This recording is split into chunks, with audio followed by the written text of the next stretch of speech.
I may have failed being a good husband. But gusto ko lang na I cannot fail on to.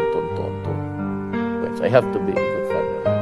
I think somehow I have succeeded. Hindi lang masyado, not really successful. We have our ups and downs and the idiosyncrasies of, alam mo, they're separate entity yung malaki na. Hindi na maniwala, hindi sarili silang pang-isip. You have to adjust and adjust and adjust. But in the eyes of a father, a daughter or a son, whatever the age, would always be a child. So, maski ano katanda niya, in the eyes, in my eyes, they would still be small children.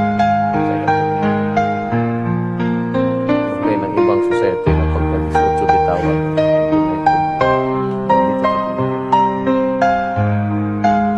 and I said, I've repeated this statement over and over again. I love my children more than life.